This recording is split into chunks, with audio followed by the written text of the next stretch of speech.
Salut chers amis internautes, je vous retrouve aujourd'hui dans notre rubrique de l'actualité nationale. Aujourd'hui nous avons comme thème la préservation et la conservation des biens publics. Ce thème, c'est celui que nous allons développer tout au long de cette émission. Le développement dans quelques instants.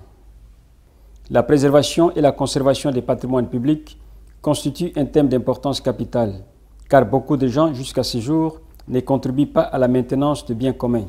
Circulez dans les rues et dans les artères de Luanda, la ville est la plus peuplée de l'Angola, et vous verrez comment les gens ne font aucun effort pour préserver et conserver le bien public.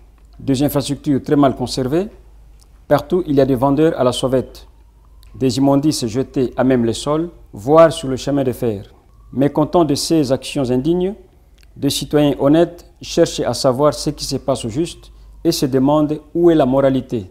Face à cette situation, l'agence angolaise de presse a dépêché dans la rue ces reporters qui ont essayé de recueillir des opinions du public en vue de contribuer à la solution du problème. Selon le prêtre catholique Belmiro Tshisekedi, les biens publics ne sont pas bien conservés.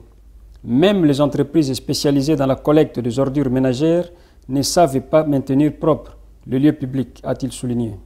Le prêtre a plaidé pour que chaque citoyen sache au moins payer une faible somme avant de faire usage d'un bien public. Ceci, a-t-il dit, permettrait à l'État d'en assurer la maintenance. Selon l'homme du ministère sacré, la famille et l'école ont une grande responsabilité dans l'éducation civique des gens, quand bien même l'Église continue à jouer son rôle social.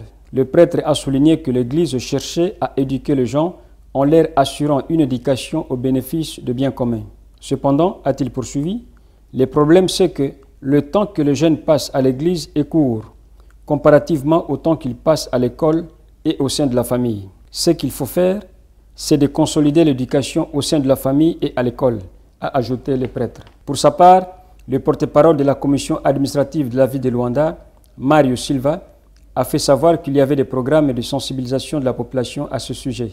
Le responsable a affirmé que deux plans visant à résoudre les problèmes de vandalisme dans les lieux publics était déjà élaboré. Mario Silva a souligné que la commission administrative avait approuvé et publié très récemment des mesures qui fonctionneraient comme des règlements définissant quel doit être le comportement des citoyens dans le lieu public. Cette action, a-t-il souligné, conduira à l'application des amendes contre les récalcitrants. Chers amis internautes, ainsi s'achève notre rubrique hebdomadaire sur l'actualité nationale.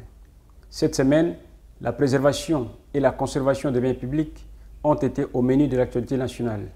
Je vous quitte dans l'espoir de vous retrouver nombreux sur les réseaux d'actualité de l'agence angolaise de presse. Merci beaucoup et portez-vous bien. Salut.